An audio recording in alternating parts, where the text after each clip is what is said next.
ഇപ്പോൾ മാധ്യമങ്ങളും പൊതുസമൂഹവും ചർച്ച ചെയ്യുന്നത് ഇസ്രയേലുമായി ബന്ധപ്പെട്ട ഇറാനുമായി ബന്ധപ്പെട്ട സംഘർഷമാണ്. പക്ഷേ വർഷങ്ങളായി തുടരുന്ന മറ്റൊരു സംഘർഷമുണ്ട്, റഷ്യയും യുക്രൈനും തമ്മിലുള്ള. ആ സംഘർഷം കുറച്ച് നാളുകളായി ഈ കഴിഞ്ഞ ഒരു മാസത്തിന് നോക്കുകയാണെങ്കിൽ വലിയ രീതിയിൽ രൂക്ഷമായിട്ടുണ്ടല്ലോ. ഏറ്റവും അവസാനം തന്നെ റഷ്യയുടെ ആക്രമണത്തിൽ 15ലധികം പേരാണ് യുക്രൈനിൽ കൊല്ലപ്പെട്ടിരിക്കുന്നത്. അങ്ങനെ രണ്ട് യുദ്ധമേഖലയിലും വലിയ സംഘർഷമാണല്ലോ നടക്കുന്നത്. അതെ, തീർച്ചയായിട്ടും. അതുമാത്രമല്ല, ഇസ്രയേൽ ഇറാനുമായുള്ള സംഘർഷം കൂടാതെ ഇസ്രയേൽ ഗസയിലും സംഘർഷം നടക്കുന്നുണ്ട്. അതുപോലെ ഹിസ്ബുള്ളയുമായും ഹൂതികളുമായും ഹമാസുമായിട്ട് പാലസ്തീനിലാണ്, മറ്റേത് യമനിലും ലെബനനിലും ഒക്കെയാണ്. അതും സംഘർഷം നടക്കുകയാണ്. ഇവിടെ നമ്മൾ ആരും അധികം ശ്രദ്ധിക്കാതെ പോയതാണ് ഈ റഷ്യ ഉക്രൈൻ വിഷയം. അതിപ്പോൾ ഈ ഇസ്രയേൽ ഇറാൻ സംഘർഷം രൂക്ഷമായതോടുകൂടി ഈ റഷ്യയുടെയും ഉക്രൈൻ്റെയും പ്രശ്നങ്ങൾ അത് വിസ്മൃതിയിലായിരിക്കുകയാണ്. പക്ഷെ കഴിഞ്ഞ ദിവസം റഷ്യ മാരകമായ പ്രഹരം ഏൽപ്പിച്ചുകൊണ്ട് ഉക്രൈനെ വലിയ പ്രതിസന്ധിയിലാക്കിയിരിക്കുകയാണ്. ഉക്രൈൻ്റെ തലസ്ഥാനമായ കീവ് ആണ് ആക്രമിച്ചത്. ഡ്രോണുകൾ ഉപയോഗിച്ചായിരുന്നു ആക്രമണം എന്നാണ് പുറത്തു വരുന്ന വിവരം. എന്തായാലും 15ലധികം പേർ കീവിൽ കൊല്ലപ്പെട്ടിട്ടുണ്ട് റഷ്യൻ ആക്രമണത്തിൽ. ഏതാണ്ട് 116 പേർക്ക് പരിക്കേറ്റു എന്നാണ് ലഭിക്കുന്ന വിവരം. അർദ്ധരാത്രിയായിരുന്നു ആക്രമണം ഇന്നലെ. ആ ആക്രമണത്തിൽ ഒരു 9 നിലയുള്ള ഒരു ഫ്ലാറ്റ് അടക്കം ആക്രമിക്കപ്പെട്ടു. വലിയ രീതിയിൽ നാശനഷ്ടങ്ങൾ ഉണ്ടായി. ഈ 15 പേർ ഇപ്പോൾ കൊല്ലപ്പെട്ടു എന്ന് പറയുന്നത് സ്ഥിരീകരിച്ചിട്ടുണ്ട് ഉക്രൈൻ. ഈ ഫ്ലാറ്റ് സമുച്ചയം തകർന്നിട്ട് അതിൻ്റെ കെട്ടിടാവശിഷ്ടങ്ങൾക്കിടയിൽ നിരവധി പേർ കുടുങ്ങിക്കിടപ്പുണ്ട് എന്നാണ് ഇപ്പോൾ ലഭിക്കുന്ന വിവരം. എന്തായാലും മരണസംഖ്യ കൂടാനാണ് സാധ്യത. ഈ സമീപകാലത്ത് റഷ്യ നടത്തിയ ആക്രമണങ്ങളിൽ വെച്ച് ഏറ്റവും രൂക്ഷമായ ഒരു ആക്രമണമാണ് ഇപ്പോൾ നടന്നിരിക്കുന്നത്. കാരണം കുറച്ചുനാൾ മുൻപായിരുന്നല്ലോ, ഒരു 2 ആഴ്ച മുമ്പായിരുന്നു റഷ്യയെ തന്നെ ഞെട്ടിപ്പിച്ചുകൊണ്ട് യുക്രൈൻ്റെ ഒരു ആക്രമണം ഉണ്ടായിരുന്നു. അതും പുതിയ ഒരു യുദ്ധതന്ത്രം. കാരണം ആ രാജ്യത്തിനുള്ളിലേക്ക് വാഹനങ്ങളിലൂടെ തങ്ങളുടെ ആയുധങ്ങൾ എത്തിച്ച് അവിടെ നിന്നും സ്ഫോടനം നടത്തി ആ രാജ്യത്തെ ഇല്ലായ്മ ചെയ്യുക എന്ന പുതിയ യുദ്ധതന്ത്രം അവർ നടപ്പിലാക്കിയല്ലോ. അതെ, ഡ്രോണുകൾ ഉപയോഗിച്ചും മറ്റും നടത്തിയ ആക്രമണമായിരുന്നു അത്. ഉക്രൈൻ അപ്രതീക്ഷിതമായിട്ട്, റഷ്യ ഒട്ടും നനച്ചിരിക്കാത്ത ഒരു നേരത്ത് അപ്രതീക്ഷിതമായിട്ട് ഇവർ ആക്രമിക്കുകയായിരുന്നു. ഏതാണ്ട് 42 ഫൈറ്റർ ജെറ്റുകളാണ് നശിപ്പിച്ചത്. നിരവധി പേർ കൊല്ലപ്പെട്ടു. റഷ്യയുടെ വ്യോമ പ്രതിരോധ സംവിധാനത്തിനടക്കം വലിയ നാശനഷ്ടങ്ങൾ ഉക്രൈൻ ഉണ്ടാക്കി എന്നാണ് ലഭിക്കുന്ന വിവരം. അപ്പോൾ അന്ന് തന്നെ ഈ റഷ്യ കനത്ത തിരിച്ചടി അതിന് കൊടുക്കും എന്നുള്ള ഒരു തിരിച്ചറിവ് ലോകത്തെല്ലാവർക്കും ഉണ്ടായിരുന്നു.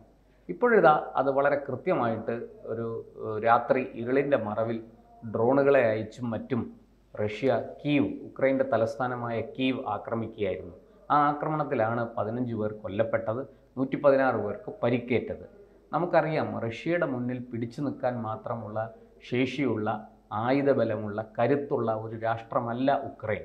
ഉക്രൈൻ ഈ റഷ്യയുമായിട്ട് ഏറ്റുമുട്ടി നാറ്റോ സഖ്യത്തിൻ്റെ സഹായം തങ്ങൾക്ക് കിട്ടും എന്ന് പ്രതീക്ഷിച്ചാണ് ഉക്രൈൻ ഇതിന് ഇറങ്ങിയത്. എന്ന് മാത്രമല്ല, ഈ നാറ്റോ സഖ്യരാഷ്ട്രങ്ങളുടെ പട്ടികയിൽ ഇടം നേടാനും ഉക്രൈന് ആഗ്രഹമുണ്ട്. വളരെ കാലമായ മോഹമാണത്. ഇപ്പോൾ ഉക്രൈൻ്റെ ഭരണാധികാരി ആരാണെന്ന് നമുക്കറിയാം. വ്ളാദിമിർ സെലൻസ്കി എന്ന് പറയുന്ന ഒരു ഹാസ്യ നടനാണ് ഉക്രൈനിലെ ഭരണാധികാരി. അദ്ദേഹം ഈ യൂറോപ്യൻ യൂണിയൻ്റെ ചില ഇടപെടലുകൾ കൊണ്ട്, അവിടെ നിന്നും ചിലർ ഇടപെട്ടപ്പോൾ, തുർക്കി പോലെയുള്ള ചില രാജ്യങ്ങൾ പ്രോത്സാഹിപ്പിച്ചപ്പോൾ അദ്ദേഹം റഷ്യയുമായിട്ട് യുദ്ധത്തിന് ചാടി ഇറങ്ങുകയായിരുന്നു. അത് കൈ പൊള്ളി സെലൻസ്കിയുടെ എന്നാണ് ഇതിൽ നിന്ന് മനസ്സിലാക്കേണ്ടത്.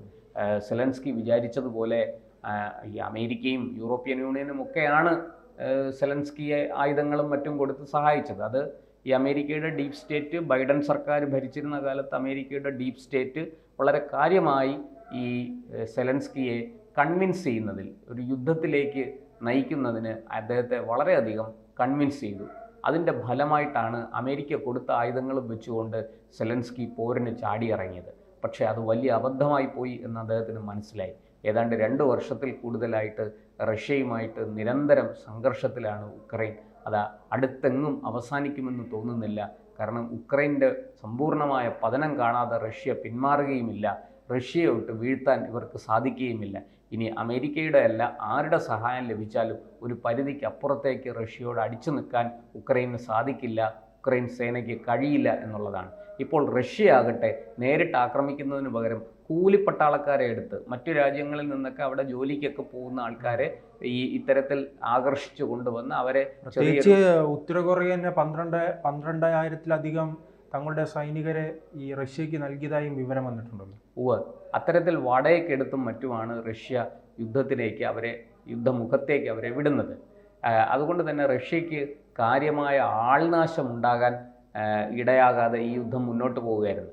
അപ്പോഴാണ് ഡ്രോണുകൾ ഉപയോഗിച്ചും ഈ ഉക്രൈൻ സേന റഷ്യയിൽ കയറി മാരകമായി അടിച്ചത്. റഷ്യയുടെ ഉള്ളിൽ കയറി അവരുടെ വ്യോമ താവളങ്ങൾ ആക്രമിക്കുകയും 42-ലധികം ജെറ്റ് വിമാനങ്ങൾ, പോർ വിമാനങ്ങൾ നശിപ്പിക്കുകയും ചെയ്തിട്ടുണ്ട്. അത് റഷ്യയ്ക്ക് കനത്ത അടിയാണ്. വലിയ സാമ്പത്തിക ബാധ്യത റഷ്യയ്ക്ക് അത് ഉണ്ടാക്കി വെച്ചു എന്നുള്ളതാണ് സത്യം. അതുകൊണ്ട് തന്നെ റഷ്യ വളരെ പകയുള്ള പ്രതികാര ചിന്തയുള്ള ഒരു രാഷ്ട്രമാണ്. അവിടെ ഭരിക്കുന്നതാകട്ടെ വ്ളാദിമിർ പുടിനാണ്.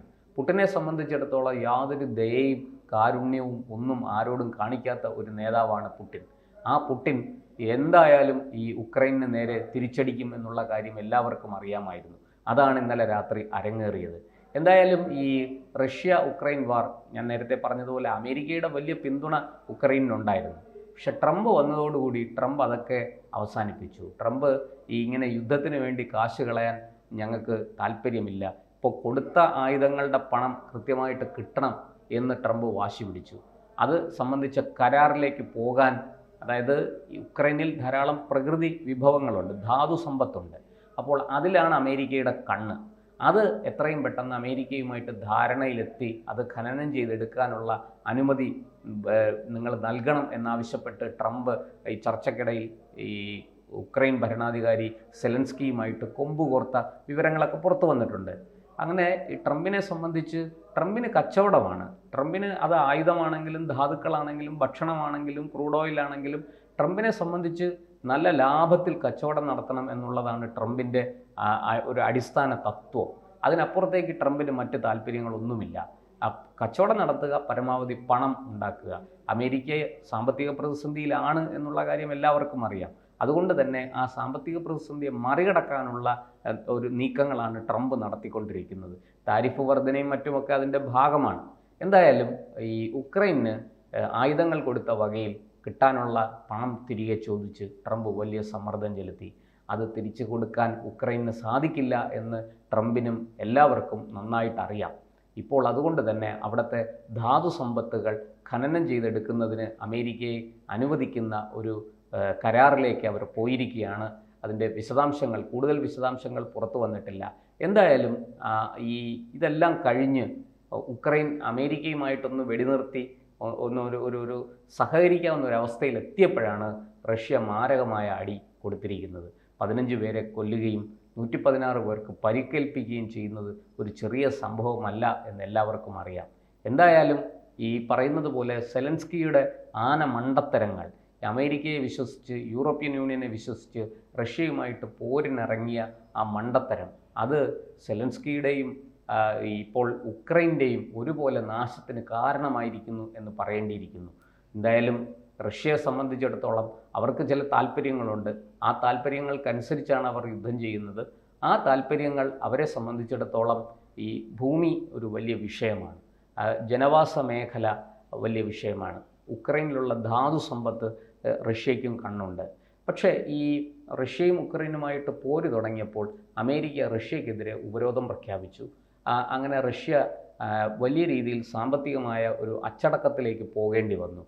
റഷ്യയിൽ നിന്ന് ക്രൂഡ് ഓയിലും പ്രകൃതിവാതകവും യൂറോപ്യൻ യൂണിയനിലേക്ക് പൈപ്പുകൾ വഴി എത്തിച്ചിരുന്നത് തടഞ്ഞു. അതിന് വലിയ രീതിയിൽ തടസ്സം നേരിട്ടു. പക്ഷേ അവിടെ സഹായഹസ്തവുമായിട്ട് എത്തിയത് ഇന്ത്യയാണ്. ഇന്ത്യ തങ്ങൾക്ക് ആവശ്യമുള്ള ക്രൂഡ് ഓയിലിൻ്റെ 30% റഷ്യയിൽ നിന്ന് വാങ്ങാൻ തയ്യാറായി. അതുകൊണ്ട് തന്നെ ഈ റഷ്യയ്ക്ക് പിടിച്ചു നിൽക്കാനായി. ആ പിടിച്ചു നിന്ന റഷ്യയാണ് ഇപ്പോൾ അതിരൂക്ഷമായ ആക്രമണം ഈ ഉക്രൈനു നേരെ അഴിച്ചുവിട്ടിരിക്കുന്നത്. വരും ദിവസങ്ങളിൽ നമുക്കറിയാം അവിടെ എന്താണ് സംഭവിക്കാൻ പോകുന്നതെന്ന്. എന്തായാലും 42 പോർ വിമാനങ്ങൾ നഷ്ടപ്പെട്ട് കോടികളുടെ ധനനഷ്ടമുണ്ടായ റഷ്യ ഒരു കാരണവശാലും ഉക്രൈനെ വെറുതെ വിടും എന്ന് വിചാരിക്കേണ്ട. അതിമാരകമായ റഷ്യയുടെ ആക്രമണങ്ങൾ ഈ ജനം കാണാനിരിക്കുന്നതേ ഉള്ളൂ. ഇപ്പോൾ നടന്നതൊരു സാമ്പിൾ വെടിക്കെട്ട് മാത്രമായിരിക്കും എന്നാണ് എനിക്ക് തോന്നുന്നത്. എന്തായാലും സെലൻസ്കിയും ഉക്രൈനും കൂടുതൽ കരുതിയിരിക്കട്ടെ. ലോകരാഷ്ട്രങ്ങൾ അതിൽ ഇടപെടട്ടെ. ഒരു അശാന്തിയുടെ, സമാധാനമില്ലായ്മയുടെ, യുദ്ധത്തിൻ്റെയൊക്കെ ഒരു അന്തരീക്ഷം ഈ റഷ്യ ഉക്രൈൻ അതിർത്തികളിൽ നിന്ന് അകന്നു പോകട്ടെ എന്നാണ് നമുക്കും ഈ അവസരത്തിൽ വിചാരിക്കാൻ കഴിയുന്നത്.